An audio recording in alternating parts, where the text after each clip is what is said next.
Oh no, I disactivated my Pro Trip Cinto. Hold on, it's not real unless this goes. There, now it's real. And Kiri says, squeak, squeak.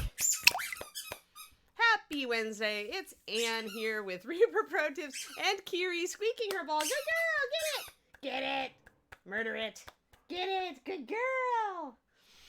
Kiri says, squeak, squeak, squeak, squeak, squeak, squeak. Welcome to Wednesday here on Reaper Pro Tips with me, your host, Anne. Today we do not have any disembodied voice Justin, so we're just going to have to deal with Squeaky Ball instead. Squeaky Ball subbing in for Justin. He has very loud squeaks. Kiri was very enthusiastic today. Actually, it's getting a little stuffy in here already, so I'm going to turn on the AC and make her even happier. That's assuming my remote works. There we go. Yay! All right. Hi, guys. How's it going? How's your hump day? Yes, I see people piling in. Yes, indeedy.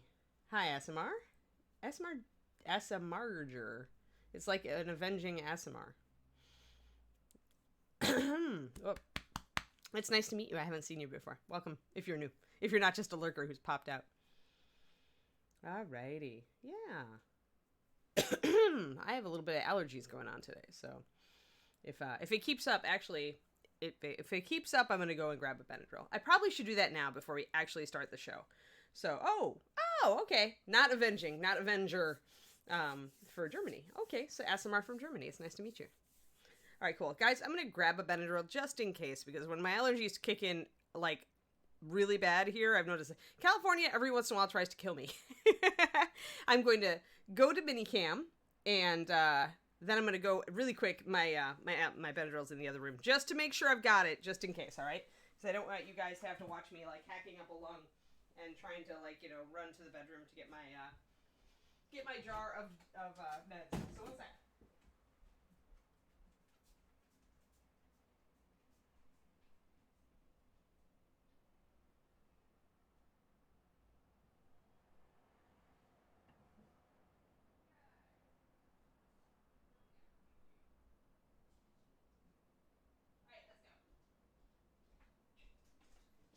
Kiri was very puzzled as to why I left. Come on, Kiri. It really is streaming. I promise. Get your ball. You get it? Good girl. All right. Hold on. Now you've got to get out of the way so I can go back and talk to the people. Yeah. You have to get out of the way so I can talk to the people. Hold on. Everything is good. Kiri gets confused when I leave, like when it's in the middle of stream. She's like, what? What? So apologies, everybody. Apologies. And it's weird. I've never had this kind of thing before I came here. But it must be something. It must be like, I kind of feel like it must be trees. Which is a shame because I love trees. But sometimes when they really dump the junk in the air, the back of my throat just does not want me to breathe. Much better. Excellent. Kiri dog, what are you doing? There we go. Good deal. All right, now we can hopefully do something. Hello, Jew did creative. Jew did it. Hi, I'm Anne. It's nice to meet you. If you are new, welcome. I am hopefully going to get over this allergy thing that I got going on right now, since I just popped my Benadryl. And we will get back to Ms. Sphinx. And my dog will stop being super enthusiastic that it's stream time. Kiri, can you settle? David's in a meeting. He's not going to be in. Good girl. Get the ball. She's got two, and she's squeaking them alternatively. You're so funny. You're such a funny dog. Yeah, you want to settle? Settle down. Alrighty. Let's get some stuff going on. I don't know. I mean, I've always had pet allergies and a little bit of mold, I think. Because it would always kick up after, a rain or whatever in Texas when it got wet. But yeah, I'm not sure. I may have to actually close the window just to make sure that I'm, like, not being attacked by the environment. But yeah, every once in a while here in Cali, since I moved out, we have definitely run into that. And for some reason, my AC wants to blow warm air. So, altogether, Kiri, it's just less than ideal today.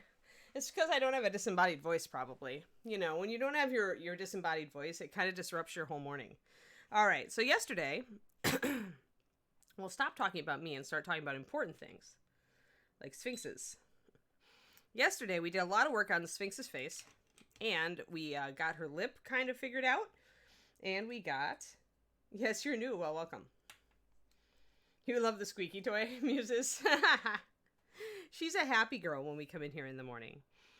So I closed the window, so we'll see if my allergic reaction... It's just really annoying. It's in the back of my throat. And it just, like... It's that awful tickle itch. All right, so we were deciding on eyeballs. I was showing you guys 2 different ways we can do the eyeballs, where you can do them where the iris is very, very large, and we haven't put the pupils in. Casmania, big cats don't have slit eyes, and we don't have the pupils in yet.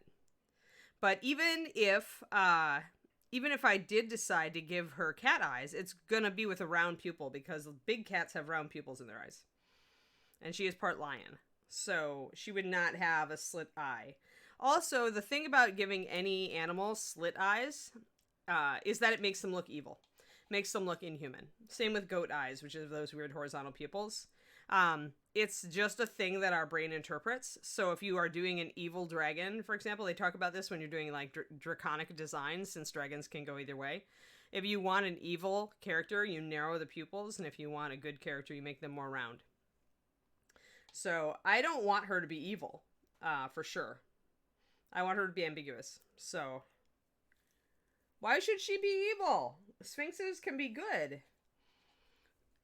I mean, just because she wants to ask questions about, you know, and eat people if they fail, doesn't mean she's intrinsically evil. It just means she's hungry.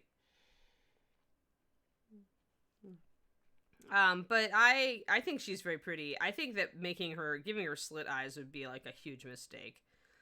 I don't know. I don't know. I don't have a, like, overtly evil vibe from this girl. I'd rather have her be ambiguous. Hey, good. It's a Julie. A Bob and Julie. I knew eventually somebody would tell you I was painting your Sphinx, Julie. And I was hoping that you would get on. Apologies for the cough. I've just got a bit of allergy stuff going on today. So we decided to do her skin really, really dark. Yeah. So for those who don't know, Green Users is Bob and Julie, who Julie Guthrie is the sculptor of this model and is a lovely little Sphinx. So Julie, we started out with a really dark skin tone for her, and we're working it up. And then yesterday we concentrated on face painting, and still working on that. We were trying to decide which kind of eyes we wanted. If we wanted her to have more human eyes or more like monster eyes. So I'm going to put pupils in both of these guys. Let me get my walnut out. I use walnut or black. Let's see here. We'll use black, actually, since I've used black to outline her eyes. Coffee break, yeah. Well, yeah. Well, cats are jerks, but I don't know if they're overtly evil. They are very self-interested.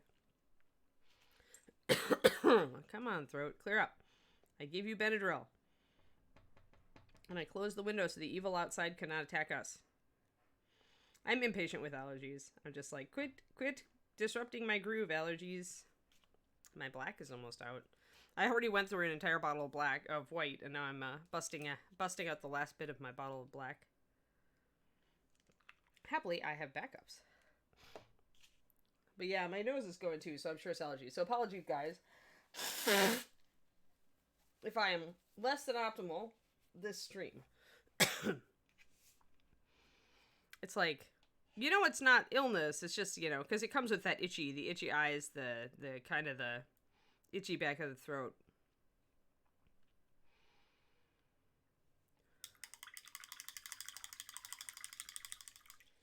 Hot tea works? That's good, Inara. I don't have any right now, but I'll make some after stream. Usually the Benadryl clears it up in just a few minutes, so. Wow, it's bad today. All right. So pupils. We want probably, I want my sharpest brush for this. I may actually open the door a little bit so this room doesn't get stuffy. One sec. Sorry for all the adjustments, guys. I'm really just trying to like mitigate these allergy effects. Kiri will not get confused and go wandering out to see David. Alrighty. So I'm going to use a narrower brush. I'm actually going to go to my triple aught Da Vinci. It's still a Series 10. It's just a size that's quite smaller. It's very thin, so you do want to use thin paint with it. I have thinned my black down a little bit. This can be risky. If you thin your black too much, you could get not a solid dot when you go in for the pupil, which would be really annoying. But you're just going to hope that you get a dark enough pupil. Let's get closer.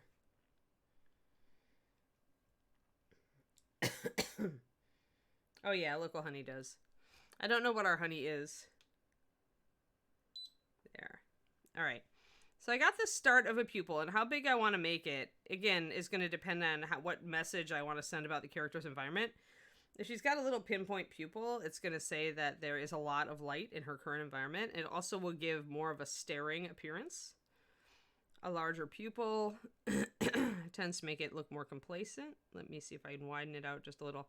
It helps to start with a dot and then widen it. See, and that looks a little sleepier. I lost a little bit of my iris on that side. And I've got a couple of choices there as far as dealing with that. Let me get my white mixed up, since I'm going to have to do touch-ups. And whenever there are touch-ups, pardon me while I once again lean toward the Kleenex. Man, today's bad. Like, and it just hit me. Just hit me when I started the stream, too. Allergies are the worst. Well, okay, they're not the worst. It could be worse than this, but it's still really annoying. But yeah, I'm always impatient when I'm, like, have allergies or I'm got a cold.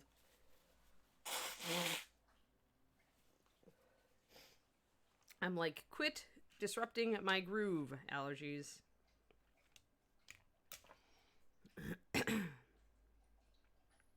Alright, so we're mixed up some white. Because if I want to reintroduce that little iris that I lost, then I need to do it with white. Because if you remember, we originally did a dark dot in the middle of the eye.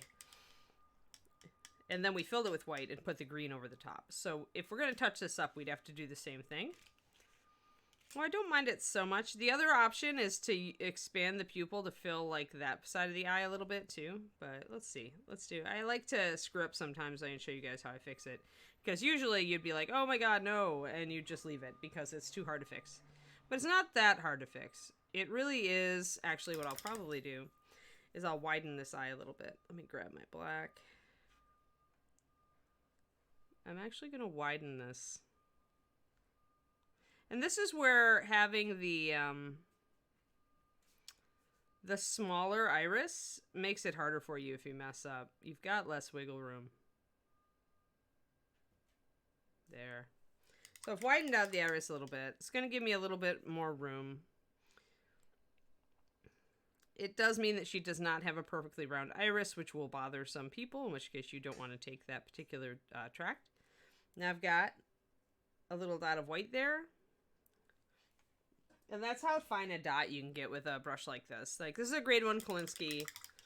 Triple or double aught, any brand. Winsor Newton Series 7. This would probably be a double zero. In the Da Vinci Series 10, it is triple. This is about an aught 10 in Reaper brushes. So if you're buying Reaper's Master Series brushes, the black handle, the Kolinskis, this is about the same size as an aught 10. Let me see here. Hi, Kiri. I need cat's eye green, don't I? I do, because we're painting a kitty. So it's a kind of a wicked kitty with, you know, eagle parts and human parts too, but, you know. So, Julie, if you're still on, I wanted to say you did such a great job of sculpting her face. Because you really can take it more feline or you can take it more human, depending on how you paint it. And if you include like cat patterns and if you emphasize kind of the pouchiness of the upper lip, you could totally turn this into a bit of a muzzle, especially with how big the eyes are. So I really appreciate that because it means you can make her more catly or more humanly depending on how you want it to go. Hold on while I get some green out. I didn't really know what colors we were going to be mucking about with today, so I decided to kind of mix as I went. And I think we actually started with Naga because it was a bit more intense. So there we go. So Naga and Cat's Eye are kind of great shadow and highlight for each other if you want a more muted green. Cat's Eye isn't like super bright. You can see it on the left there. And Naga is more intense, but this is a more kind of a natural green. It could go either way. You can make it brighter by adding like clear yellow to it, or you can, and phthalo green, or you can take it more muted if you use something like NMM Gold Highlight to bring it up. So it's a versatile green that's kind of nicely on the corner between saturated and, saturated I mean bright. Saturated and muted. It's colors that are like that. I was just I'm typing up my $5 tier PDF for the Patreon. And I was just talking about tan skin this month. And it has that same property where it's a fairly vibrant skin tone. And it will go just fine with bright colors. But it also will go just great with muted colors. It's on that border line. All right, so we're going to take a little bit of the Naga and just go over. And this is where brush control is really important, right? Yeah, it's an upper lip thing. Yeah, it's how you sculpt that upper lip, right? That's really cool anyway. I like it. It makes the model very versatile depending on how you want to paint her. Like, I almost want to go and do her with a tabby cat face at some point. Paint her with a little white muzzle and little white markings around her eyes and do like the gray tabby or the orange tabby Sphinx. Y'all have to think about that now. Somebody has to paint that. All right, so we fixed our eye. And notice I'm making that pupil just a little bit, or the iris just a little bit bigger. Like, gives her less of an alert look. She's a little more sly now. The last thing we do on an eye is we give it a reflection. If it's this big and we can actually paint the iris, you can totally put a pinpoint highlight in the iris as well. And then we'll go over and do the kind of the gemstone-like kind of monster eye that makes her look more like a construct or an unnatural magical creature. I am going to use a little bit of my lemon yellow in my Cat's Eye green. The reason is we have very little area here, guys, to highlight this iris on this eye. And so when you've got very little room, you really want to pop your highlight up faster than you normally would. So you don't want to sit there and spend a lot of time with intermediate shades. You want to mix a highlight that's much notably brighter and lighter than your base. And our base was Naga green. So I'm actually doing about 50-50 lemon yellow and Cat's Eye to make a much, much lighter, yellower highlight for the... And I'm going to put it on the bottom of the iris here because the light's going to more... you know, with the overshadow of the upper lid, the lower part of the iris is the part that's going to get more color. Now, one thing I may want to do before I do that is to take my Naga green and darken the upper parts of the eye. And of course, you could do this before you put the pupil in, then you wouldn't have to worry about messing it up. But my Naga green is pretty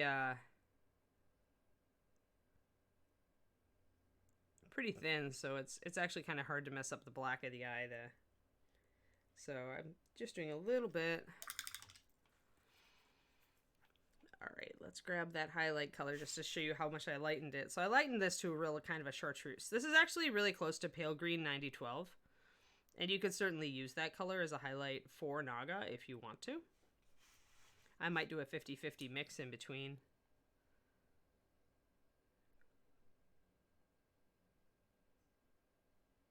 Now I just want a little bit of light in the bottom of the eye. Make it brighter. And I'm always exhaling. You might have noticed I went silent there for a second. That's because when I'm doing a really fine detail like this and placement is has to be perfect, I paint on the exhale. I exhale, push my breath out, and then I stop and paint.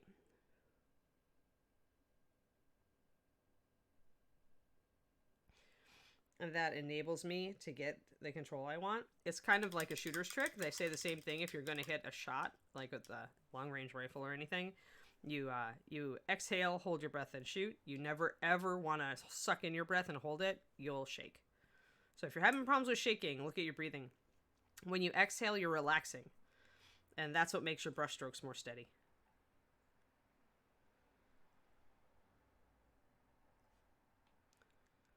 Alrighty. So now we'll put that highlight in. Kariko! 16 months and you've only finished 5 dragons. You slacker. Thanks for the resub with the Prime. Yeah, allergies. Ugh. Yeah, it's bad. All right, cool. Well, cool. Yeah, 5 dragons is pretty impressive. I agree. I can't even finish 5 busts in that time, and they're much smaller than dragons. Though, a present arrived for David yesterday. Of course, since I ordered a present for David, I had to order a present for myself too. Now, so I got two pretty new busts actually. Very pretty. Very happy. Need to work on the other busts that I have all prepped and in progress now in order to get to those. So when we're placing the white here, we have an opportunity. We can place it a little higher in the eye and bring out more of a rounder shape here if we feel like we've gotten kind of a half-lidded look. So let me see.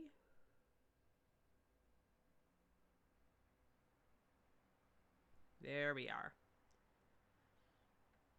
So that light really brings up the eye really, really nicely.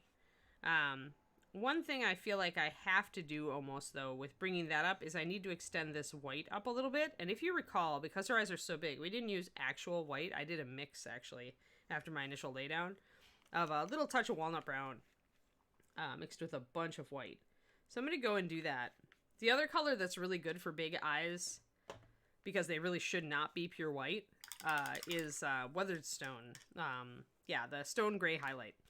Like that plus a little bit of white is almost perfect. And for bust eyes, where they're really big, it is perfect. You don't have to lighten it. The AMA is supposed to be Friday, but I still haven't gotten any word on if the thing that I wanted to give away for it is in stock. So I will do the AMA. I just don't know. I need to get a little bit more notice on the what we're giving away thing. So I'm mixing up a little bit of walnut with a bunch of white to get a color that's very close to stone gray. I mean, you can go with ivory if you want, Valandar, but if you really look at eyes, like, and you kind of like photo sample, like in Photoshop, you see they're a little bit gray. Yellowed whites are actually a sign of disease. So be careful what off-white, yellow white you use. If it has a lot of yellow in it, you could kind of get a weird effect that way. I used to use a lot of linen white myself, but now I'm in bigger eyes. I've realized that is way too light, because of the scale. I'm going to try to inch this white a little bit up higher, just a little bit to make her eye open a little bit more. That's a little better. Yeah, the whites of our eyes actually tend to be a little bit gray-brown. And yellow is a sign of jaundice. Or bad, essentially, impurities in our blood. So I kind of started going for when I started going more for the realistic feel for things, I started looking more at that. David actually had studied it a lot. Well, you can't do bloodshot really with this scale, Valandar. You can do bloodshot with busts for sure, if you have really good brush control and really fine brush. Otherwise, the way to suggest bloodshot, and again, these eyes I feel are actually too small to do so. But on a bust, you could suggest bloodshot by putting very much a reddish tone, even more than normal. Normally, you've got that pink membrane or a little bit of suggestion of red on the inner corner of the eye. But you would accentuate it, essentially. Maybe do a film of pink. Make the red more intense to make it look like the eyes are bloodshot. Maybe suggest one vein. Oh, that would not look bloodshot. No, it just looked like you painted pink eyes. Like I said, there are some effects that are so fine, you're not going to be able to convey them successfully on a model this size. So, like, if this Sphinx was real size, she'd probably be, like, 100 yards away to be this, to be... 100 yards away, I'm not going to see anything, or 100 feet away. Like, you have to think about, like, what you're going to see. And a pink white is just going to look like a pink white. It's not going to look bloodshot. So, it's It's like some things you want to suggest are really just difficult to suggest. Now, one thing I can do, let me see what we can do by grabbing some dragon and heraldic red. I can at least put that little hint of pink in the inner corner of her eyes because we have plenty of room for it. So I'll grab that, and lately I have been grabbing Sione Scarlet. I've got dragon red and Sione Scarlet. I'm going to mix them with a little bit of white.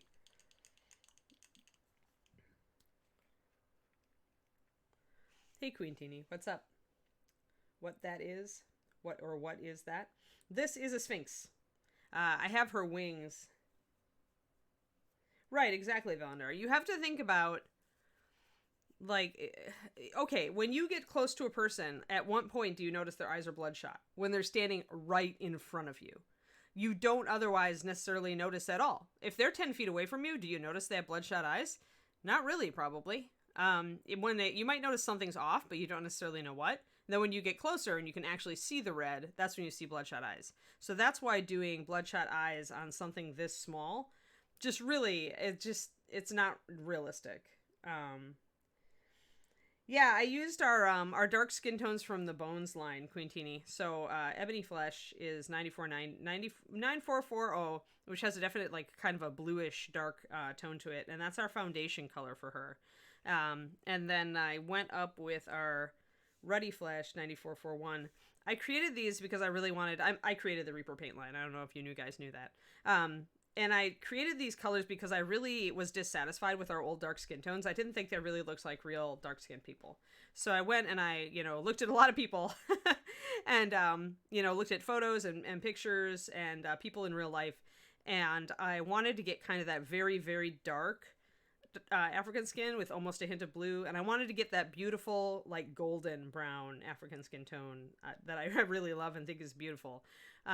So the great thing about these is you can use one as a shadow for the other or a highlight for the other. So this one we started with Ebony Flesh and we highlighted it up with the Ruddy Flesh.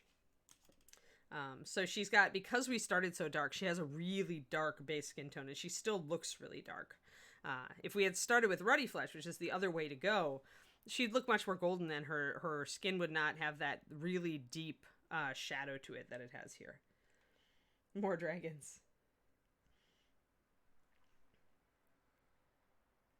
But yeah, I'm glad you like the skin tone, Quintini. I was really trying to really nail it this time because when I first did the first ever MSPs, I felt like I didn't nail the dark skin tones. I mostly based them on other paint lines' interpretation of dark skin. I hadn't gotten really good at looking at real world examples and kind of translating that into a pigment value yet. So by the time I did the Bones line, I felt like I really had kind of an understanding of how to translate what I saw in real life into pigment. And so I did a better job, I think. All right, so I kind of mixed a little bit of Sione Scarlet with the Dragon Red to make kind of a fairly vibrant red. Because again, when you've got tiny little details you're doing, guys, you've got to go brighter than you think to make that color really look like it. Oh, Ebony Flesh is an amazing color. And if you ever want to paint African people or dark-skinned people who have really, really dark, or monsters who are really, really dark, you must have a Jabberwock. It really is the most realistic dark skin tone I've ever done.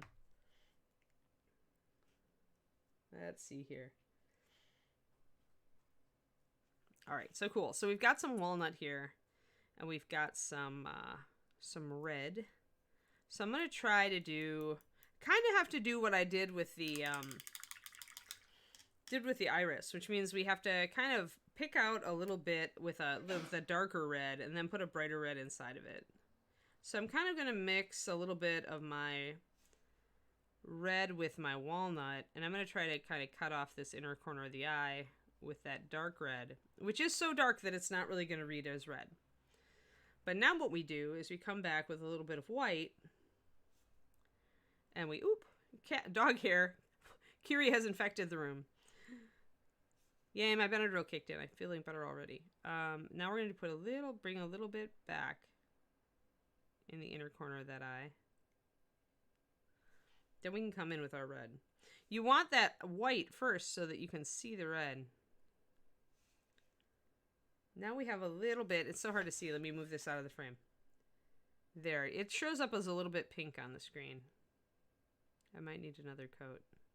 But it would be pink, so She's got a little bit of a red membrane there now in the corner of her eye. And if I want it to be pinker, I can bring in, again, a little bit of white mixed with this red mixture, which again is Dragon Red and Sione Scarlet. You can get close to it with Dragon Red and Clear Red, because Sione Scarlet is very close to Clear Red. A little bit of highlight, bring back a little bit of pink. So that sort of thing. Justin, disembodied voice Justin is not with us today, Twistedoma, but hello. And David is in meetings again. Like David's work has been like ridiculous this week. He hasn't been able to watch any of my streams. He's been sitting out on the balcony while I'm in the office streaming for you guys. On the plus side, it is beautiful out lately, so he gets to sit outside and have his meetings. So okay, so a little bit of pink toward the inner coat thing. Thanks, Coding Horse. I haven't met you before. Welcome. Yeah, Miniature Mondays still is a thing. So I think that's at 3 p.m. Central Time on Monday with Josh. And yes, it's totally a great thing.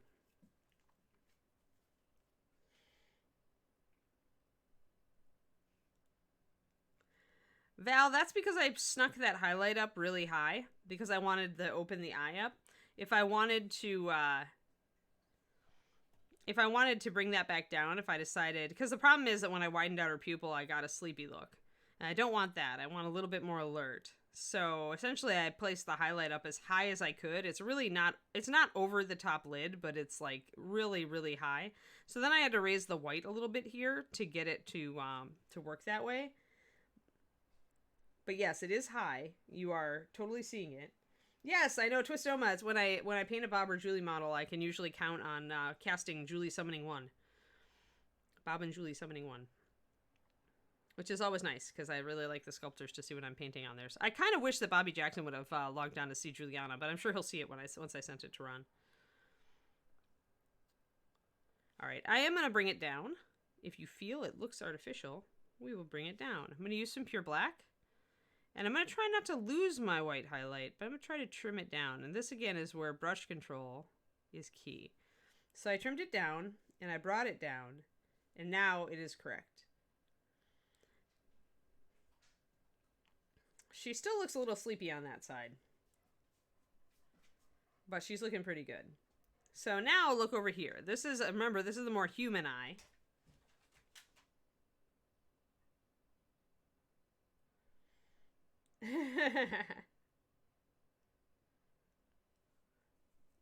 Val, your problem is you don't trust yourself enough. You shouldn't have sprayed over that succubus. You should have just gone with the Imperial and then just used amethyst for your highlight.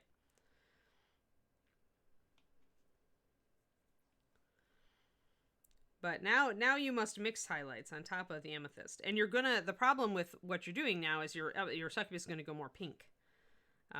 But stick with it. Stick with the stuff. I see you like back out and repaint so many times, and I'm just like, no. You will learn so much more just pushing through. Even if you feel it's a mistake. What's the worst thing? You're airbrushing. You could always airbrush over it after you've worked with it a little bit more. Lacrim Wubba Bubba? I totally don't know. Oh, you lurk more than you think. Okay, we don't post much. Her hands are going to be more lionish, Queen Teeny. So that's why I've left them kind of blank. Because you can see she's got claws and her humanish hands are going more cat-like as she gets down here. So I thought this would be a good place, because otherwise you really can't see the transition from human to cat. Because she's got a mane, so it goes right into back fur, like here. So I can't really show a transition here. And she's wearing jewelry, so, you know, a whole torque and kind of armor thing.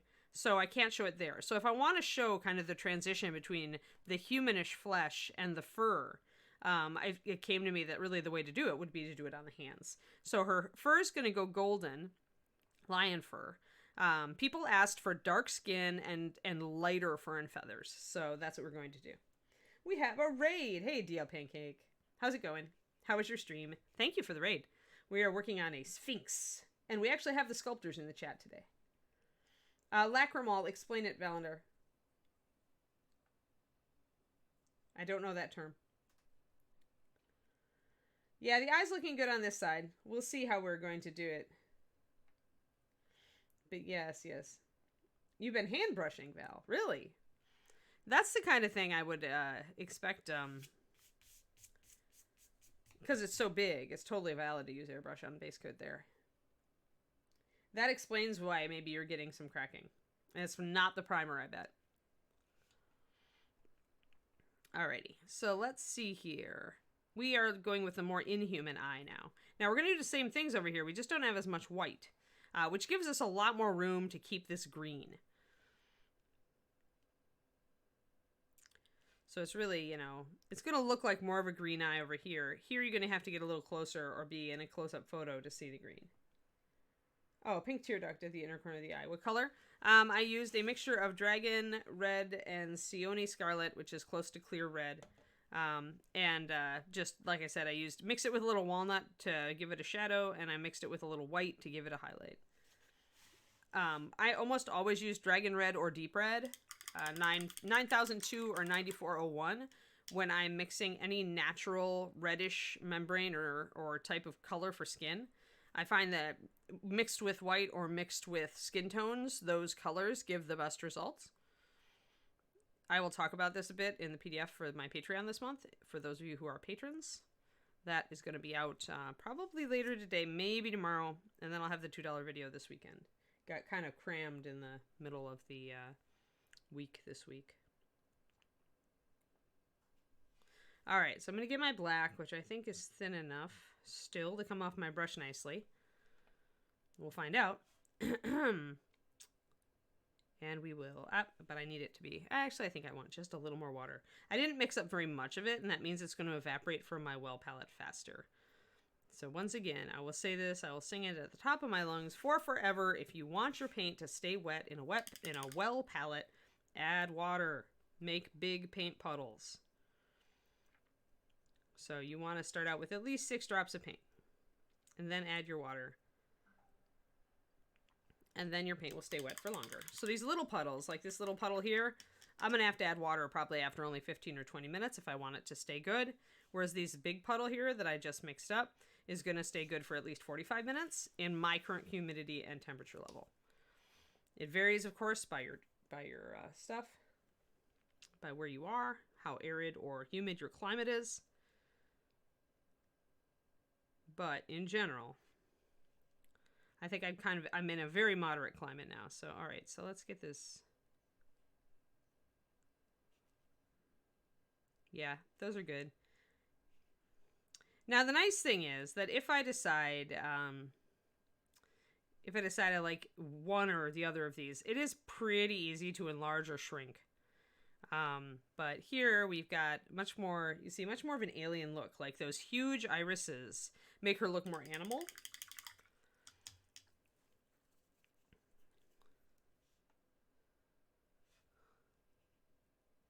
So it's really, do you want a more humanish Sphinx or do you want a more animal Sphinx?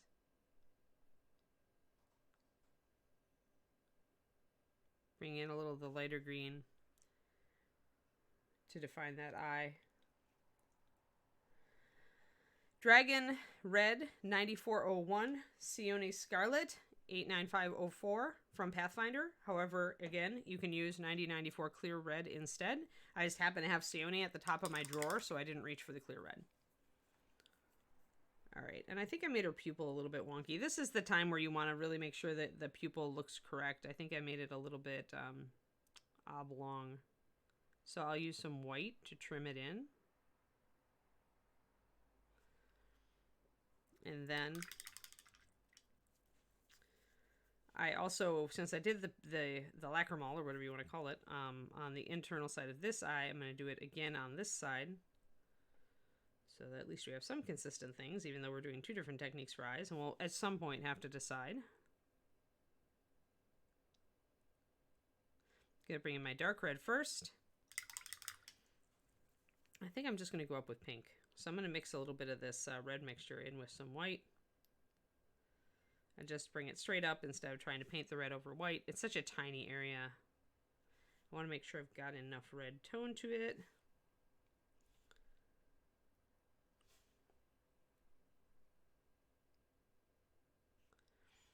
Get that little bit of pink in there, little membrane.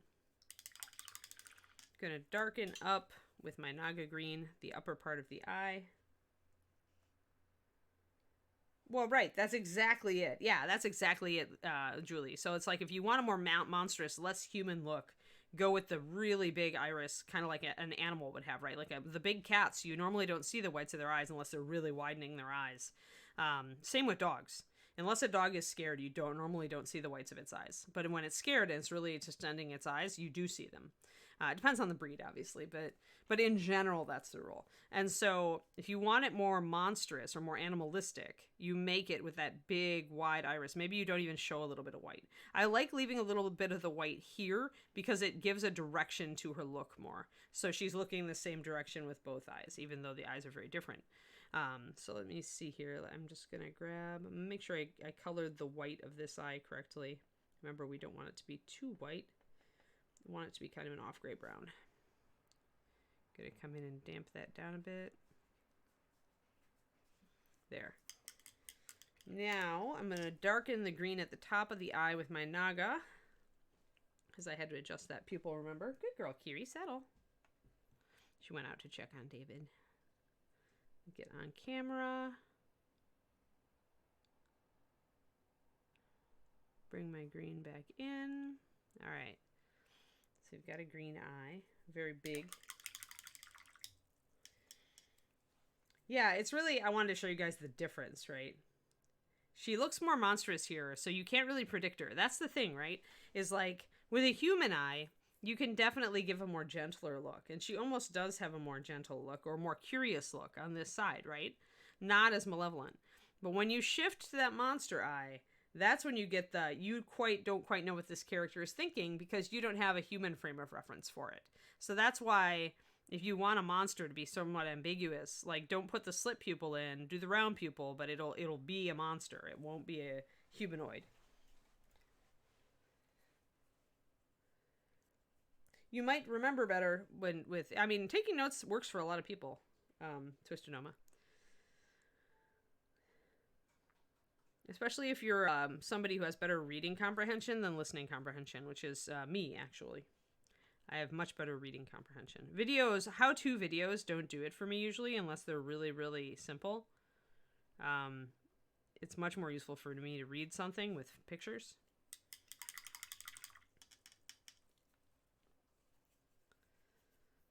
See, this is why we have to get my Patreon up really high, so I can write my painting book.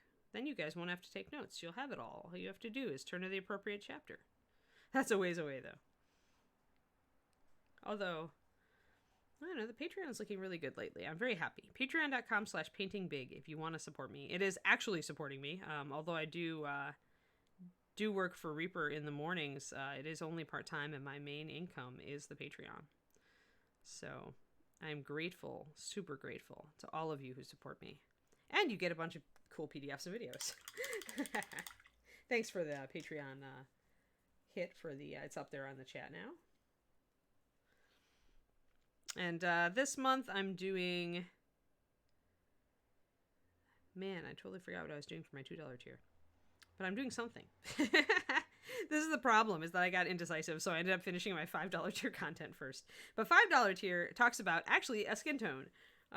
Possibly the most versatile skin tone we make. At least that's what I always call it, is tan skin, 9044. And it talks about why it's versatile and how you can tweak it and use it to create so many other skin tones. So that's my $5 one. $5 tier is kind of notes on Master Series paint and on color concepts too. Wanted to just clean up the bottom edge of that eye. Like I did one on saturation that I still think is one of the better things I've done.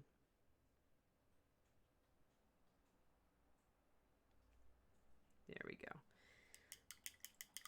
Nice strong rim. Yeah, except I won't do that, Val. I've got this thing where it's like, I would feel so disappointed if I was a member of a Patreon and my patron person, person I'm patroning, puts out a book and it was just recycled content. Like, sure, if you're going to do that, put it out and make people, make sure people know, pretty much. But what you just did is you devalued all the stuff for your patrons too. So if I do a book, which it is on the Patreon as a goal. I think it's around the 6K mark though. It's got a ways to go, but we'll get there eventually. I have faith. But it'll be all new content. I mean, that's why I have it at such a high dollar value, because I want to write all new content for it.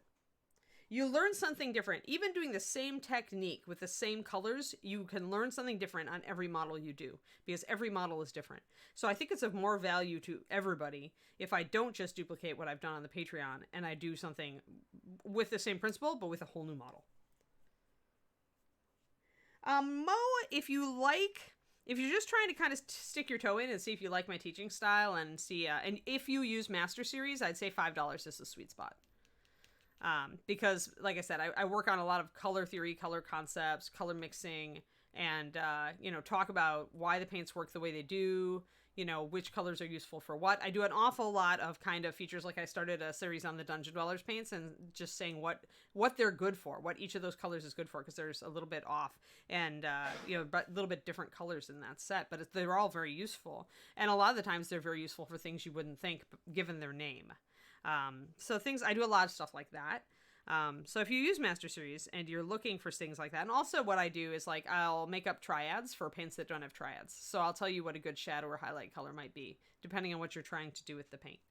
Stuff like that. That's what I do with my $5 PDF tier. And then the $2 tier is kind of my entry tier, where I do relatively short videos just on different random varied subjects. Sometimes I do a PDF instead if I feel the subject matter works better that way, or if I'm doing like, if I'm currently working on a project where I want to do work in progress photos instead of like shooting a video. So yeah, so you get, with the $5 tier, you get the $2 content as well. So you get the PDF, which is going to be all about colors and utilizing them both in general terms and in Master Series terms. And then you're also going to get a short video or a PDF on various topics every month.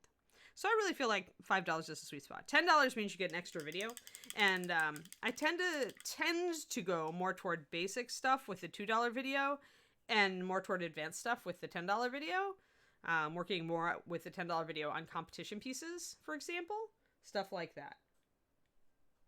Oh yeah, triads, sorry. Coating Horse, in Reaper Core set, in the Reaper paint set, in Core, triads are groups of 3 paints. And you can buy them that way, or you can just buy the individual colors if you like them. But a triad is going to give you a midtone, a shadow, and a highlight that work together. Almost the entire, at least the first, 3/4 of MSP core set, which is the 9001 and up, those colors come in triads. So it makes it easier. If you don't know how to mix paints, it essentially is training wheels. And you don't have to think too hard about what's a shadow for what and what's a highlight for what. I do recommend mixing kind of an in-between color, like some of the purples are like this. Imperial Purple, Amethyst. They're very different purples, so you definitely want to do a 50-50 mix there between those two when you're using the Amethyst as a highlight. And that'll happen just because we needed to make a maximum number of colors. We needed to make sure it was useful, that every color was useful. We didn't want colors to be too close together. So, but yeah, that's what a triad is. So essentially for one-off colors where you may not know what the shadow or highlight is, I make, in my PDF site, I tell you what colors work well.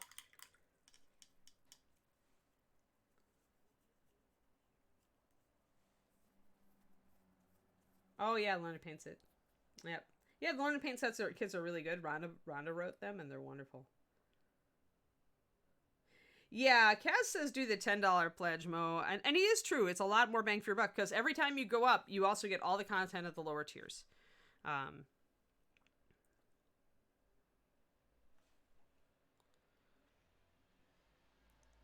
trying to fix... I feel like my iris just got a little bit too much down on her cheek, so keep trying to fix it. There we go. That's better. I consider it training wheels, Val. I'm trying to teach you guys to paint, to mix.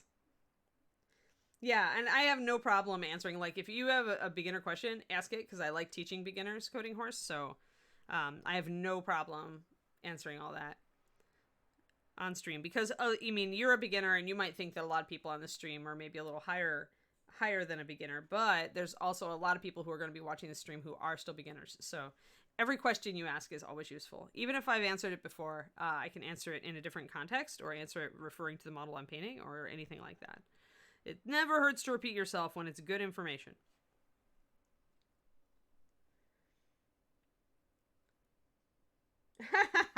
I think it's single-handedly due to you, Kuriko.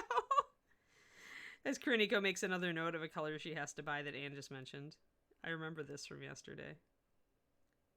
Gonna bring in a little bit of this lighter green now in the bottom part to make the eye go really luminous. And then, and now on a bigger iris like this, because remember the iris is a lot bigger here, what we can do is suggest even more color.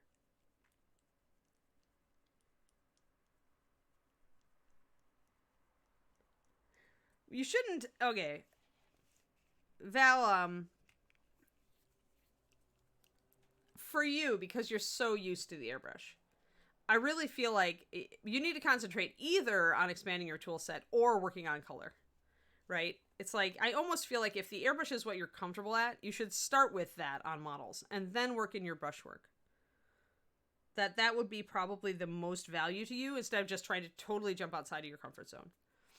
And if you are going to totally jump outside of your comfort zone, I wouldn't do it on like a big model like the succubus. I'd start small.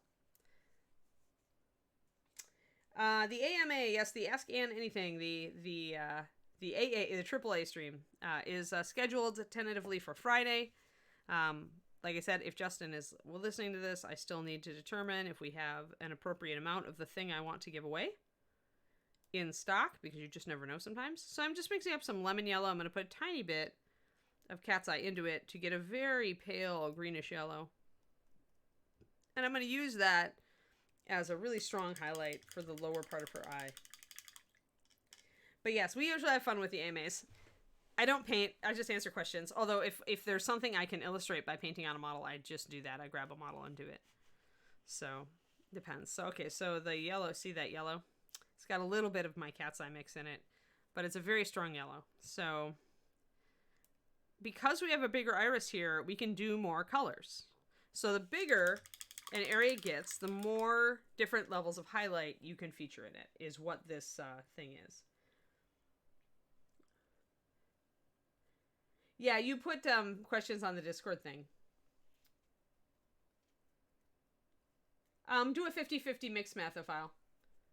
Like if you're dealing with, say, the violet reds, where there is a triad, where I have made a triad where it is meant to be used together, you can always do a 50-50 mix. So if I were doing the violet red triad, which is burgundy wine, which is very purple dark, and then violet red, which is very red, and then up to the pale violet red, which is very very pinkish, I would do a half and half mix on every stage. So I would do a burgundy wine plus violet red, then I would go up to pure violet red, then I would do violet red plus pale violet red, then I would do the top highlight. And I might even add white to that and go up from there, depending on how big the surface is I'm working with. Because you can have, remember, bigger the surface, more levels of highlighting you can have, and shading. Yeah, it's Discord. There's an AMA, I think. Yeah, Soltor, the Learn to Paint kit is a very good way to start. And the Miniature Monday stuff, yeah, is also Josh's stuff. Mouselings are fun. Violet red, yes. It is, well, we thought about making it that. That's the funny, right, Dragon Eye? We thought about making it violet red. We jokingly call it that. Only it's really not as violent as, like, Sayone Scarlet. This is far more violent. Iggy, thank you for the resub with the Prime. 10 months, awesome. Yeah, no problem, though. I mean, when you're trying to learn a new way of painting, it's like, well, especially with the airbrush, lots of people are shifting to the airbrush away from brushes. Oh, I got a little bit of extra water in there. That was clinging to my ferrule very sneakily, my brush part. All right, this, I may have thinned this just a tad too much now. We'll have to see. Hey there, Skelsey. Thanks. Yeah, we're working on Julie's Sphinx, and Julie was in chat a moment ago. Probably still is lurking out there. It is, hold on, let me grab my color wheel. Rainy gray. Rainy and cloudy. Like, cloudy's around a 6. Rainy's more around a 4. If you mix cloudy and rainy, you'd get a 5. But yeah, cloudy's just a little on the dark side. I really feel like rainy is more like a 4. And then misty goes up to like a 2, and then foggy goes up to like a 1 or even a little more white. But those are all pure grays. They're just black and white. Now they're carbon black as far as the pigment goes. So they have a more of a cool shift to them naturally because that black pigment does that. Oh, nice Mathophile. Awesome. Let us know how you feel about the Vex after you've been using it. All right, so let's try to get some of this lovely chartreuse color. I think I thinned it quite a bit, so I'm gonna actually pick up very little on my brush, just like a tiny bit. You can kind of see it there. And I may have gone way too weak with it, so we'll see. But yellow tends to pop more than you think.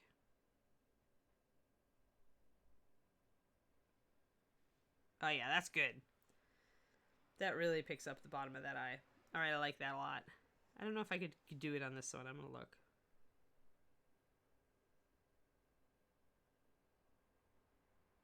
No. Nope. It blorfed. So now we put some water over it and brush it off. Thin paints are useful too. Like if you make a mistake like that, where I tried to get it, see if I could sneak some of that yellow into that little band of her iris, and it blorfed. It made a big blob. You can just drop some water on it and just scrub it off very easily. All right, so now we'll put the highlight into the pupil here, the specular highlight. And we want to kind of look, right now she is looking the correct direction with both eyes. So we want to reinforce that and make sure that our dot is also toward the front in this eye. Now there I intersected the iris, which is more of an anime thing to do. But I don't necessarily want it, so I'm going to scrub it a little bit with some water and see if I can get it up. If not, I'll just go in with my black. There we go. Scrubbed it with some water and it came right up. Gentle scrubbing. So when you make a mistake, if you see it right away, just grab some water and throw it on there. And just scrub a little bit.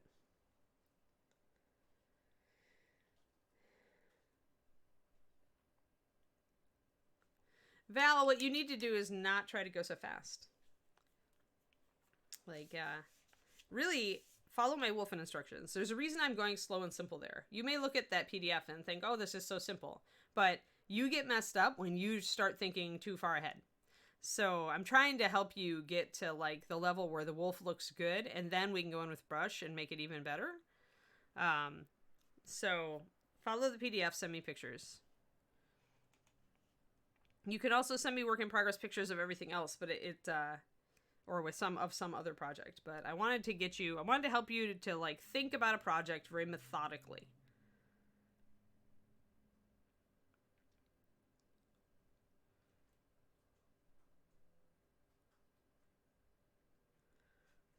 All right, let's try that highlight again on that eye. Oh yeah, you had a lot of problems with yours, didn't you, Dragon Eye? I'm sorry about that. I'm pretty sure Reaper will make it good. There we go. Just a little bit of highlight there. That's perfect. She's looking in the same direction. Her eyes don't even look that off at this point until you look at them away from each other. Then you see that's a much more monstrous looking eye. And that's a much more gentle human eye. So I could shrink this down and make it more. And I could also expand this and make it more without touching the pupils. So that's why I was brave and just decided I would do the pupils and the highlights, because I know that whether we choose to shrink this eye or grow that eye so that they match, I knew that I would only be working with the outer edge, so I could get away with finishing the highlights. So now my question is, hey Polaris, nice to meet you. Nice to see you, rather. Sorry. I'm on Benadryl. Take me with a grain of salt today. If my word precision is not great. So these are, I don't know how long you've been here, Polaris, but we're doing, two different eye styles. So this is more of a monster eye, more inhuman. And this one is more a very human eye.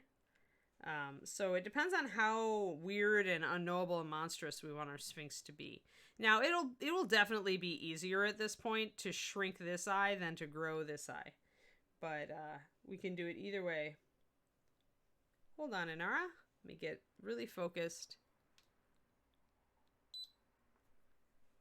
So monster eye, where the pupil is iris is very large. You don't see much of the white. You really only see the white for directional, like the direction of the viewing. And she looks more monstrous there. Human eye. Much softer, much more curious, not evil, not a, you know, it's not, it's a more friendly eye.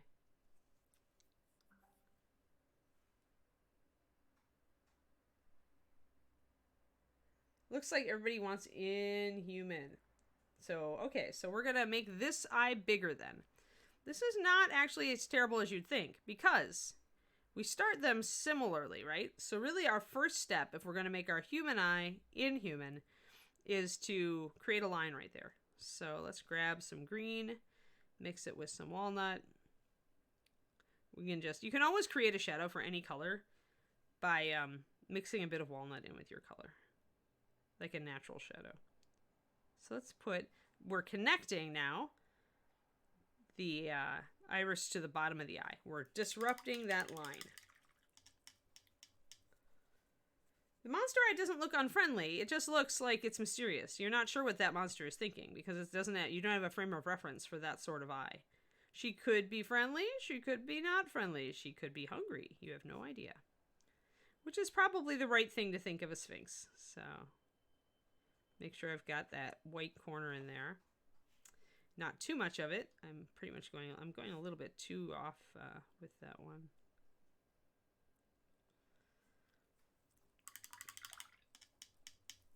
Fun. Her eyes are so large. Yeah, they're very big because they're supposed to be catty. So I really like how big they are because I've been able to talk to you about this topic, which I normally don't. We normally don't work on models that have such huge eyes. Yeah.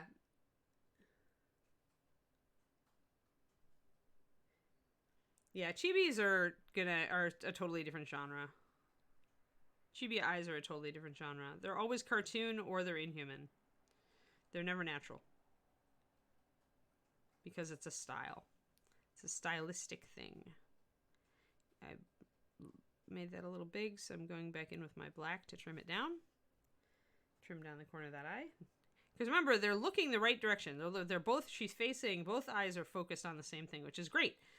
So now what we need to do is we need to block out this lower line on the iris and essentially make it disappear. So we're going to grab some thinned white for that. Whenever you want something to disappear.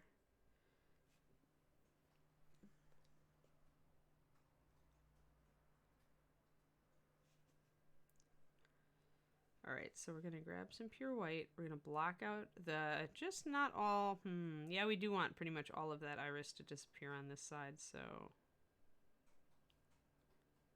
we're going to try to put a very light coat of white. Oh, gotta thin it. When you're using a tiny brush and your paint doesn't want to come off your tiny brush, add more water to your paint. Tiny brushes require very thin paint. Low fly, yeah, probably. I don't know.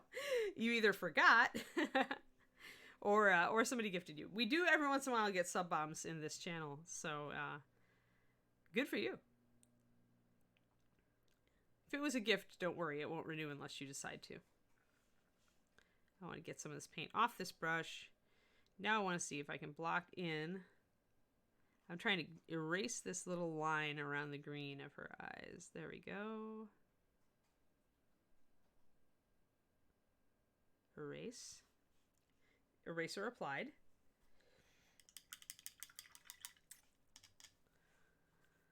I'll also need to make the pupil larger, but that's cool. I can get there. What's important is I did not at all impact the pupil that exists or the highlight. So let's put some green on here.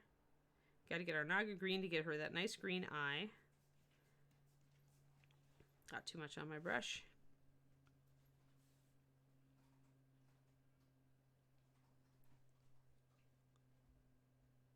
Came in again with our green. So now she's got a huge iris on the side with a tiny little pupil. So we're going to expand that pupil. Probably might want to do our highlights in that green first, but if you want it easier, do the highlights first. If you don't care because you have, brush control from 30 years of mini painting like I do, you may expand your pupil before you do this bottom highlight. But it will be easier for you to do the highlight and then to expand the pupil. Because you won't have to worry as much about wiping out the pupil. And then a little drop of this chartreuse.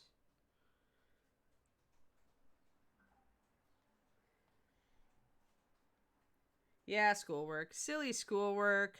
It keeps you from the things that are important, like miniature painting.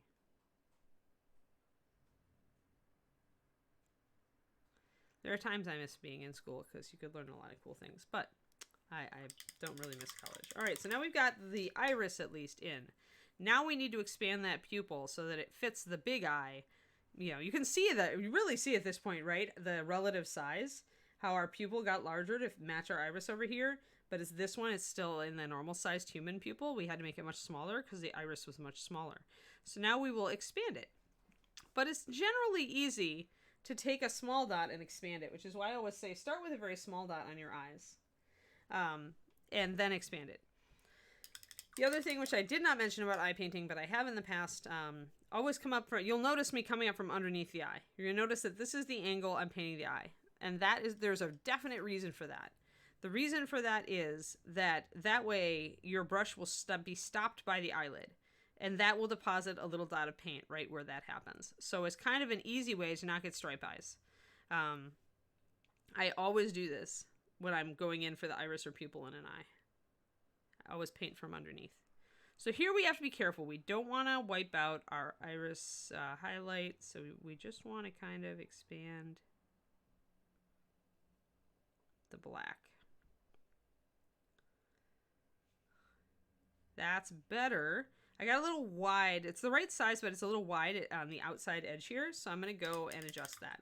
And once again, I'm going to use pure white for that because I want to be able to glaze my green over. Do I come here, you know, like maybe an hour, hour and a half painting? If I'm not using metallics, it doesn't matter. And I tend to be the person who doesn't care even if I am using metallics. I usually will paint. My average painting stint that is productive, I feel, is, you know, between 1 and 2 hours. Usually it's around an hour and a half at a go. And I will usually stop at that point and clean my water. Not because it's going to impact any paint that I'm doing, but just because I like clean water. All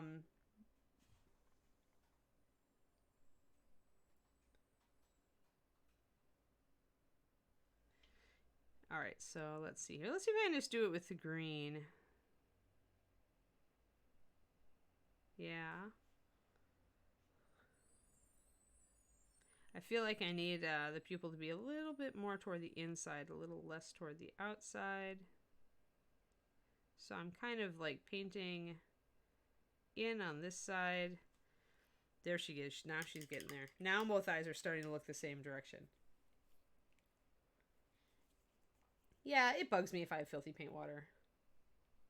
Yeah, Pendrake's because, you know, it was logical and I could actually, you know, it made sense to do them now for the stream. She's not like one of my own figures where I hold off the eyes for forever. I do want to minimize a little bit on this side. So I'm going to bring in a little white. That's fine. I need to shrink that pink in the inside of the eye. But yeah, I mean, David is annoyed at me for, what was it? I think it was this model, but I still hadn't done the eyes. So usually when David grumbles at me about eyeballs, I paint them somewhat guiltily, and then I regret it. It's just a habit I got into, where when I do the eyes, I feel like the model is finished. It's easier to like get out of that mindset when I'm doing stuff for this stream, because obviously she's not finished. Yeah, she is a really pretty one. Bob and Julie were in the chat a moment ago, Bug Lips, so I'm sure they will hear me acknowledge that she is a super pretty model and that you said so.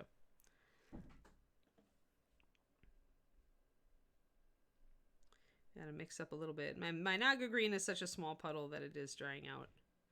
So I do need to add a little water to that so I can keep it viable.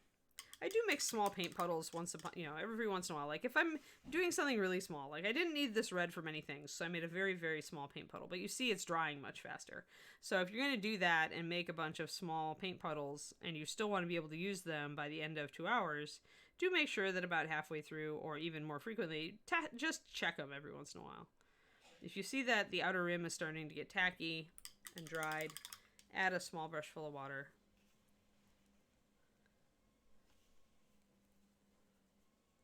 See, and I hate it because I feel like they're staring at me and they're not done yet. They're staring at me accusingly, Dragon Eye. I just always like doing them as a finishing touch. I don't know what it is.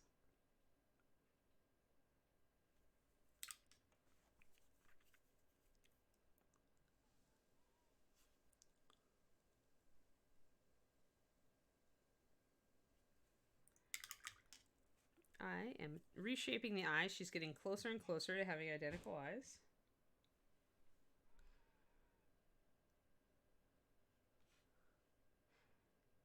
I think she does look a little bit hungry, which is perfect. She like has that alert like cat that just spotted a squirrel look. Or a bird, right? She's like, oh, what's this? Oh, hey, this looks intriguing. Yeah, I like this expression in her eyes a lot. All right, I'm going to grab a little bit of my chartreuse yellow and try to hit the bottom of this because remember, we want a really bright highlight. We have enough room. Oh, no, I blurfed. Get a little bit of water. Scrub it off.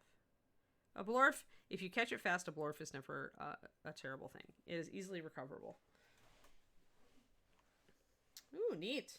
Neat. Big monitor. David has a gigantic one. I don't.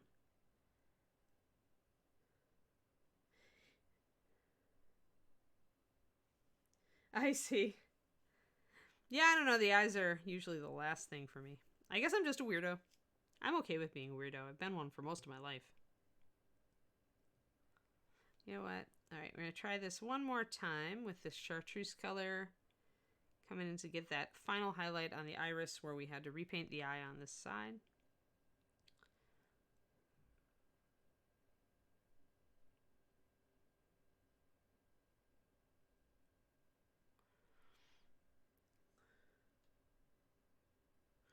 Pretty bright.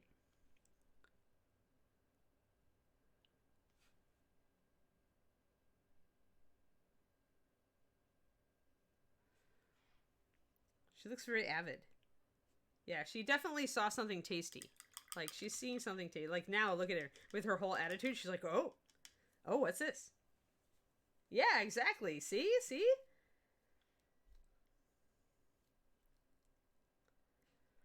Yeah, this is the perfect attitude. This is the Sphinx attempting to discern whether the thing approaching her is food or not.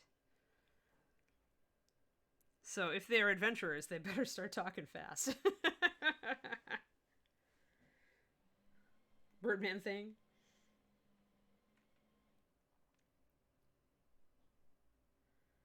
Yeah, see, the empty sockets creep David out, but I actually prefer them. Like, and maybe it's because I rely on so much now on the expression of the eyes to really nail it for the character that I'm painting. And sometimes I don't have a really, really strong idea of the character of the model until I'm further along painting it. So I don't want to like end up with a really innocent eye and then, you know, that's not the character. There are exceptions. The Athena bust from FER that I'm painting as Circe, I really wanted her to be kind of seductive and sly. And so since I knew that from the get-go, I painted the eyes pretty early to get that look, just so I could spend time on that look. So there we go. Then we have now evened up the eyes. They are the same. They are perfect. They are very attentive toward whoever is walking into her thing. Tanned Skin Triad. 9044 is tanned skin. You can buy the shadow and the highlight, or you can just wait if you're a patron, and if you're a $5 patron, you're going to get a PDF on how to use tan skin without even using the triad. It's so useful. But yes, you can also buy the triad. It's 90, 43, 44, and 45. Yeah, there's Polaris with the answer as well in chat, so in case your reading is better than your listening, like it is with me, you can just read that. All right, I'm going to actually touch up her chin just a little bit with this ruddy flesh color.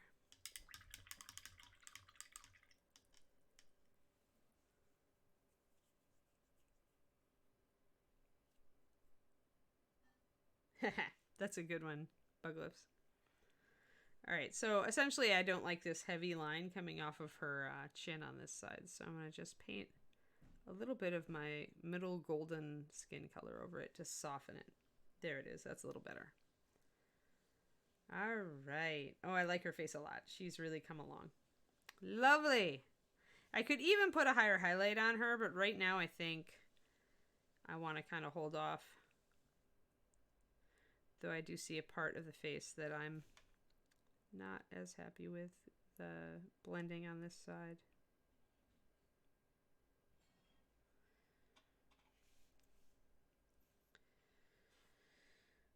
And I might have to thin that a little bit more.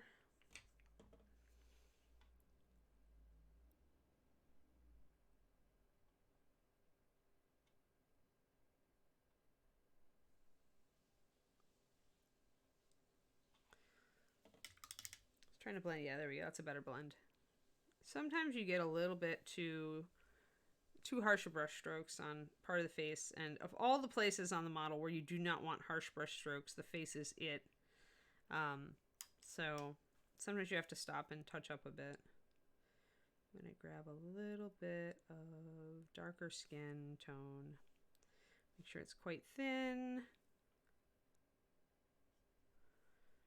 Just little adjustments.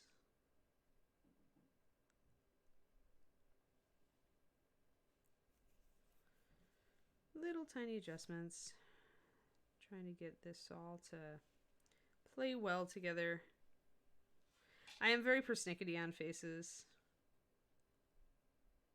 If one part of the model has to be perfect, it's the face for me. So I livened up that section.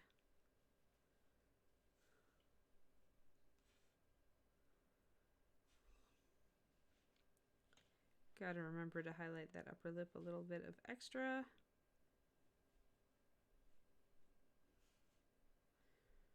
There we go. Lovely.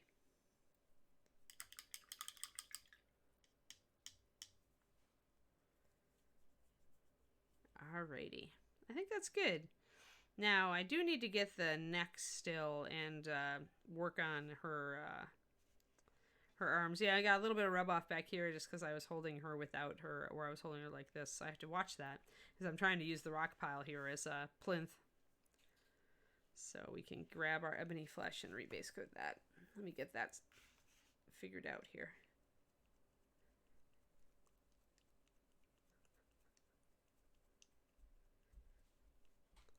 And then we can maybe work on blending in the paws as well. Oh, come on. There we go. Did not want to come out of the bottle. Yeah, we'll touch that up. My base coat's about a 4:1 paint to water. Because I washed my bones, I can get away with a thin base coat. Don't have to use a full strength if I don't want to. This color, Ebony Flesh, has so much coverage that it doesn't matter if it's thin. It's still going to be nice, solid. Yeah. I like expressive eyes. Like, you can do so much. I think that's why I really am getting into busts. Like, other than the fact that I can really go to town on the details because it's such a bigger, so big. It's also the fact that you can do so much with expression. Because it's so large, you have so much room to like deal with the muscle groups and paint an expression onto it. All right, so let's use our Ruddy. And we're going to mix up actually our highlight. I think I need that Ruddy Flesh plus Lemon Yellow highlight. Remember, that's what we're using. I've been using Lemon Yellow throughout on this tutorial, guys. 9009 Lemon Yellow. Been using it to make my highlights for my green and my skin tones. And I will probably even use it to make highlights for my NMM. Because when I start to use a highlight color or a particular color in a project, I tend to like to repeat that. I tend to like to use that color for more than one thing.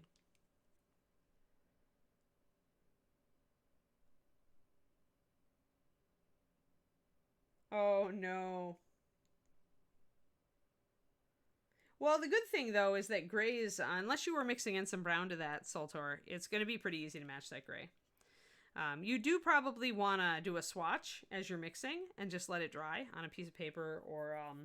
I actually like using like the plate I use for priming And so it has a layer of primer on it, and you can paint and use that for a swatching thing, but that will let you get close. And really all you need to get is close for your Tabaxi. Just got to get close enough. So gray, at least, it's only black and white usually. It can get harder. This is why usually when advising people whether to mix colors, I advise them to only mix 2 colors. Because when you enter in that third variable, that's when you can get in trouble. So you'll notice when I do mixes, it's always going to be like 2 colors.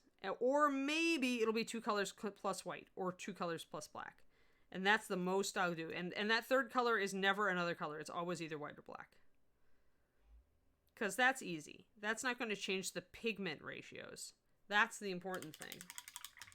That's what makes your colors not match, is you're doing the wrong pigment ratios. And when you're using 3 different colors, you may be using up to 9 pigments without realizing it. So that's why I don't go there.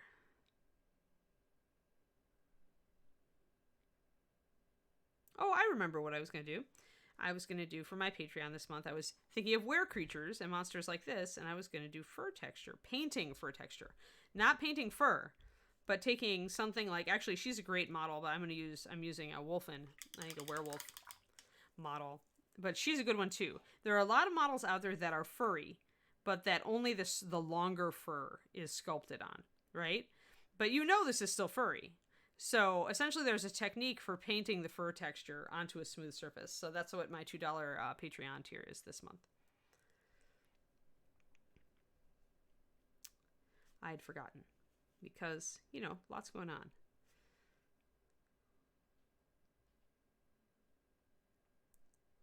Trying to blend in the shoulder a little bit better. It got a little bit out of control. A little bit chunky because it's a pretty sharp muscle. Saltor, that's true of many acrylic paints. It depends on the base a lot because the resins that are used in the various bases will like look different when they're wet or dry. Once they dry, they might be more transparent. And if they dry more transparent, then you're going to see the paint darken. Whereas if you start out with a very transparent resin, then you won't see as much shift, but it also won't cover as much. There's a bunch of stuff that can contribute. Trying to soften out this shoulder and make it more round. The problem with this shoulder is I got very angular with it, but really there's a roundness to this muscle mass, and I don't want to lose that. So I want to make sure to highlight it in accordance with that roundness. Whenever you've got a rounded surface, your highlights should be rounded as well to bring that out. See how that brings that shoulder out a lot better?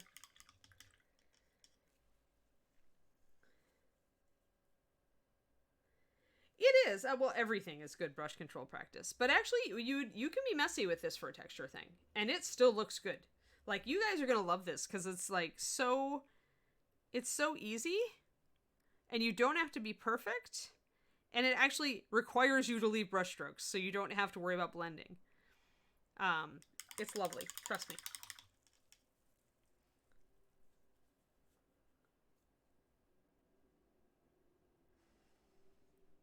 Yeah, you know, I've committed to doing wings the hard way for this model. I did wings the easy way on the Spirit Beast, just with glazes. But I'm going to do wings the hard way. I'll show you guys why you never see, or why you very seldom see, top-level painters doing a model with feathered wings for competitions. Because it takes forever.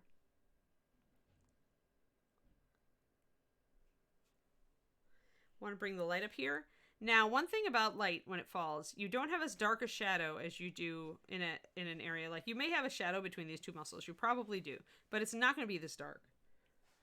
Oh, look, I actually get to vote in the election after all. Cool, I'm officially a resident. California has made me its. Good. I was hoping. I registered a little late because I was waiting for my new driver's license to get here, but I am official now. I live here. My car is not yet official because it needs to get assessed, but I am official. So I'm leaving a little shadow, but what I did is I painted my ruddy flesh color just very lightly and a thin coat over the top of that. And so it still brings these muscles out because there's definitely a divider there on your shoulder muscle. It's not just one big round thing, right? But it's not going to be as dark of a shadow because it's facing the light. So your shadows get lighter on surfaces that are facing the light, and your shadows stay darker on areas that turn away.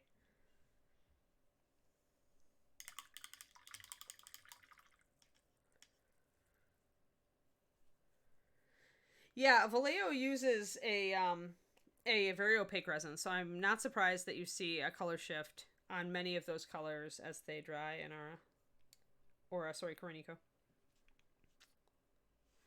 So there is a little bit of an angle here on this shoulder, so I'm gonna probably be stuck with that line, and unless I decide to green stuff it, and it could be actually kind of the mold line holdover that's giving me that.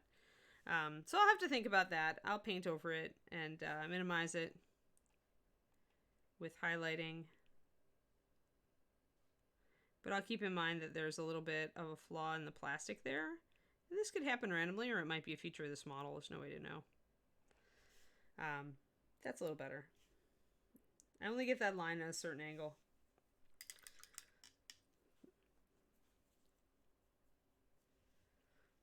But yeah, Reaper still shifts. The stuff you notice it most profoundly in is usually the medium-bodied blues or the lighter blues. Because blue is such a transparent pigment. And then you make it, in an opaque base, or you introduce opaque pigment, but maybe not a lot of opaque pigment, and then you see that shift as it dries. There is science behind all of these things.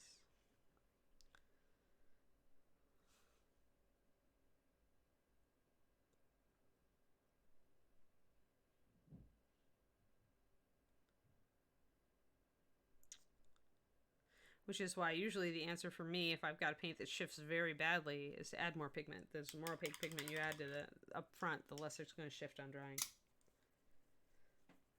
When I was creating the Reaper paint line. Now, of course, I am no longer creating the Reaper paint line. Sadie, my protege, is doing a great job, I'm sure.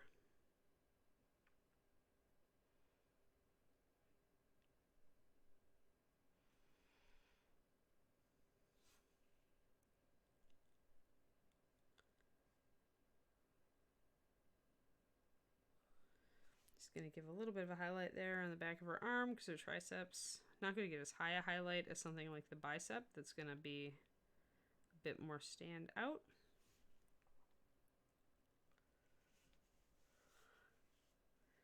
We are at 11:02. I did not start. We did have a slight delay while I went and got my Benadryl and tried to keep my allergies from killing me, so I'll paint a little longer. I will text Justin too to let him know, since he's running the stream remotely. I'll text him to let him know that we need a raid soon. And I also want to remind him to look for...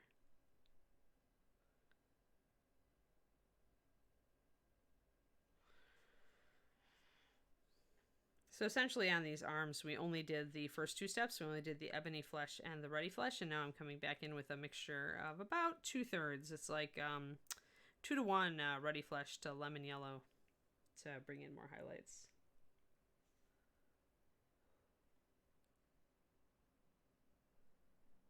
Cool, Celtar. Keep in mind that you don't have to thin the Reaper Master Series as much.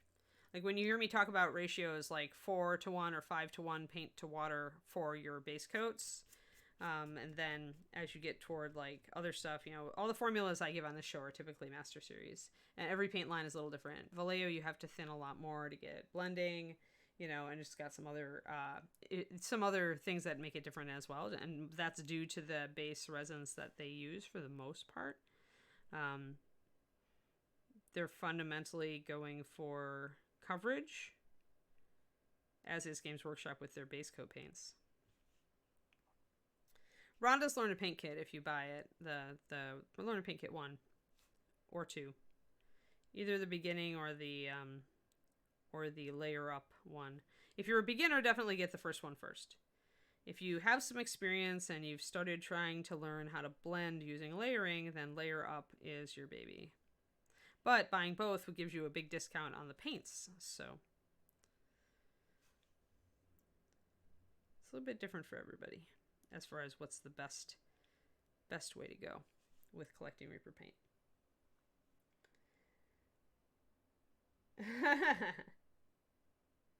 New car smell. That's funny. But yeah, generally what Reaper is there's a little more fluid out of the bottle. And so it takes a lot less work to get it to a nice consistency for base coating, highlighting. It makes a great wash. You know, you can airbrush with it. It's just not as thick and goopy out of the bottle. I worked with Vallejo a lot before I started at Reaper, and Vallejo was the paint line that I thought was the best in the nation before I tried Master Series, because at that time I really feel like Vallejo had you know, kind of like a head start on quality. But some of the things that frustrated me on Vallejo, I fixed with Master Series. Like, it was like having to put so much water into Vallejo to get to the point where I could blend with it really frustrated me over time. And so I decided with Master Series that I wanted something that was a lot easier to work with and to get to the point where you wanted it to be. So I don't want to lose that shadow entirely down the middle there. Gotta be careful. For base coating Saltor, you want about 4:1 or 5:1. When you're starting to highlight, if the color is kind of a medium, not a light color, you could try a 2:1. When you start, the lighter you get with your color, though, the more you need to thin it. The more water or flow improver you want to add. The other thing that makes Master Series different is we add flow improver to the paint in the batch. So you actually can just thin with regular water. You don't need to use any additives. It should work really good just with regular water. Wanted to lighten up that shadow just a little bit, because that is turned up toward the light. So I need there to be some shadow there, but I don't want a real heavy one. Oh, Master Series, 2 years is nothing. Shake it. Shake it really well. Do I come here?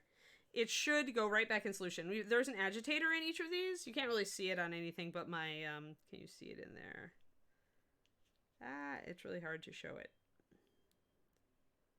But anyway, we have a volcanic glass bead in there, agitator, in all of these. Maybe it'll show in here. No, I've just shook this up too recently too.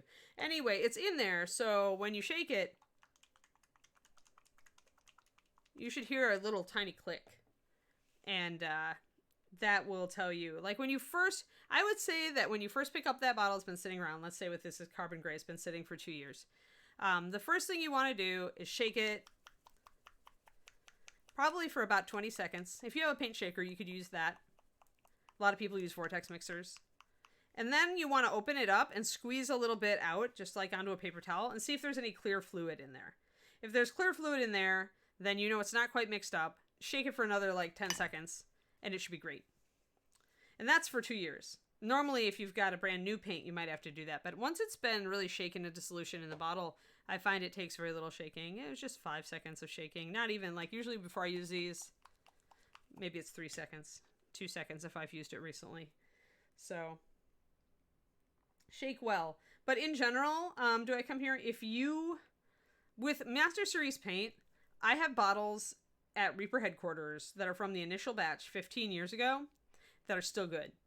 And the only thing that we do to those is shake them regularly. And by regularly, I mean at least once a year.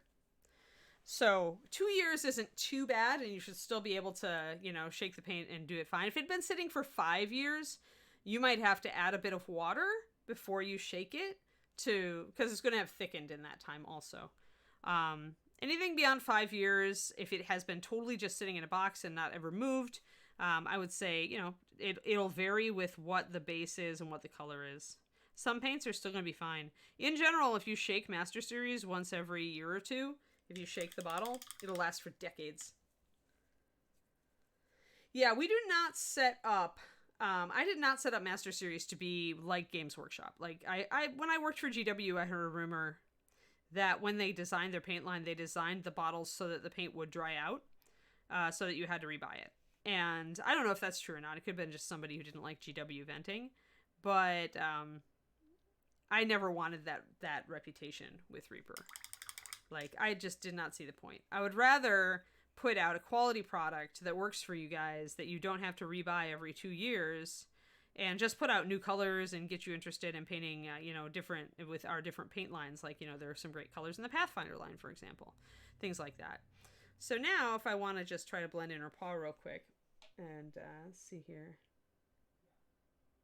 Daylight savings time. Check the batteries in your smoke detectors and shake your paint.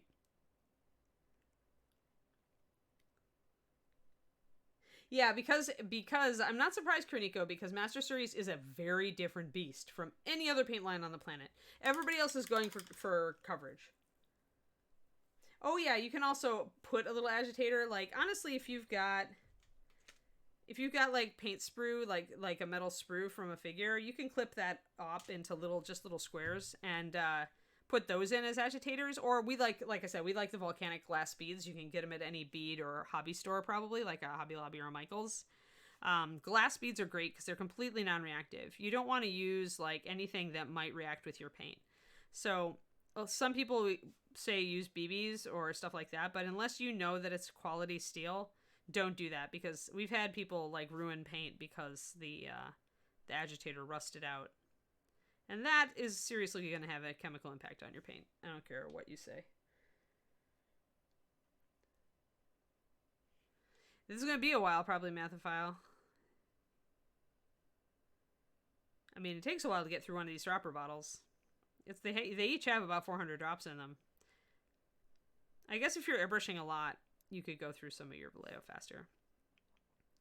But the thing is, will the Vallejo wait for you to finish it too, Mathophile? Because that stuff actually has a much shorter shelf life than Master Series, in my experience. If you don't touch a Vallejo bottle for like 2 or 3 years and it's an orange or a yellow, you may be out of luck, depending on the orange and yellow. I've had some very bad experiences with that back when I was painting with it. And it's just because the resins they use are heavier. The reason they're getting higher coverage is the resins are heavier, and so they are... yes, your peacock green will last a while.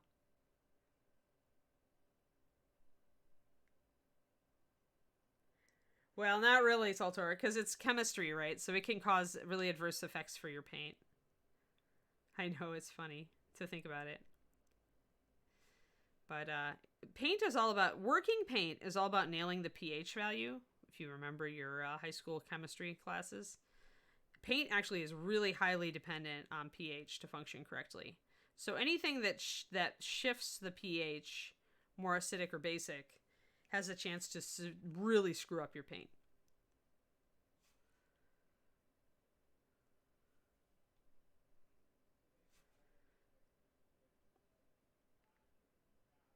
Trying to get some of this.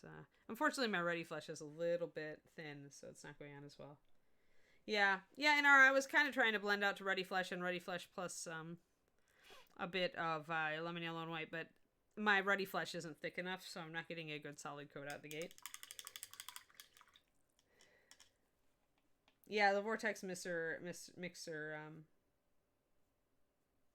Oh, that's nice. Yeah, if your loved one is going to compulsively mix your bottles for you, you don't even need a Vortex mixer. Yeah, I thought I would start with the and this shows you how the Ruddy Flesh is so much more golden, right, than the ebony. Now remember, these are both skin tones, although I am using this as a kind of stopgap lionish base right now, just to see. The rationale for using Ruddy Flesh as a base for my lion fur is that it's already in the skin tones. I'm already using it for highlights. And so it's going to make the whole model look like it goes together better, if you see what I mean. Like I said, once I use a color in a model, I like to reuse it. It makes your models look more like everything belongs together. I'm going to text Justin real quick. Hold on, guys. We'll let that little paw dry a bit. Yeah, hematite's fine. Yeah, it's non-reactive. Hematite is known to be non-reactive.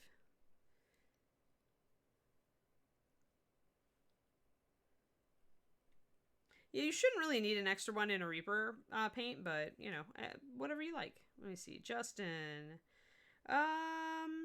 Member check.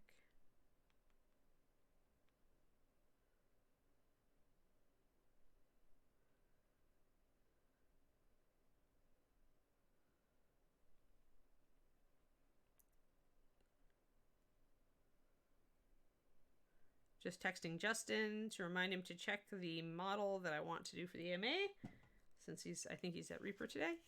And also to tell him we'll need a raid soon. Yeah, Vortex...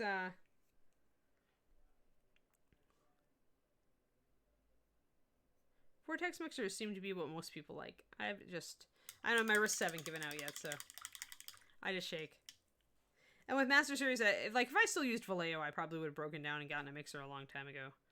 But with Master Series, I don't feel like I need it.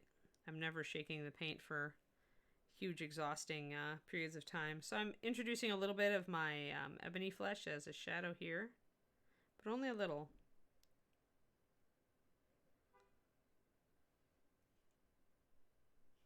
I want this fur on the paws to be noticeably lighter.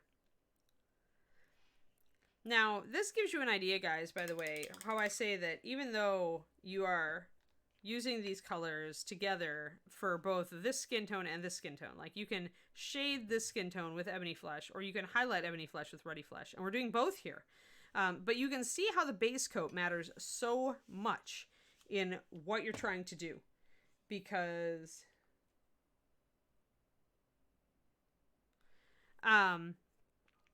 because you've got this really dark background here, like that we started with the ebony, and here we're starting with the ruddy. You can see how much lighter everything is. So, and it's always going to be that way. Like, you would have to really shade, even if you really shaded heavily, you wouldn't quite get to the darkness of the skin tone here, because you're building up transparent layers of this on top of the ebony, instead of just starting with this really, lighter and more vibrant skin tone and shading down. So you're always going to get this. It matters how dark or light your base coat is. It totally matters as far as how the color looks in the end. And with red, it matters double.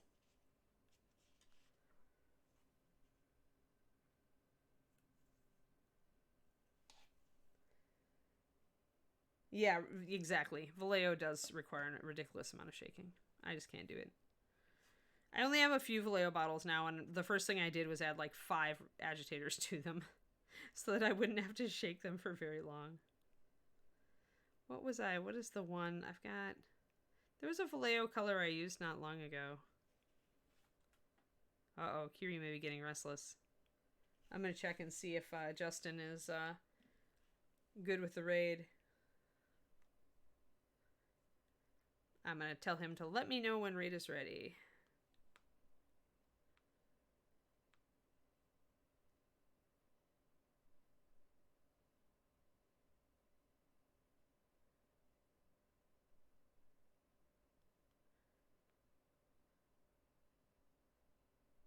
Justin is looking for a raid for us right now. I hope you all had fun today, and I hope you enjoyed the stream. I meant to get more on the skin tones, but having to change the one eye definitely gave us a bit more.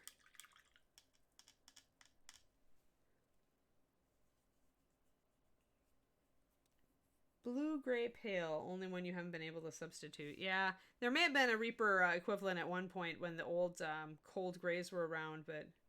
Hey, thanks for the sub, MCC.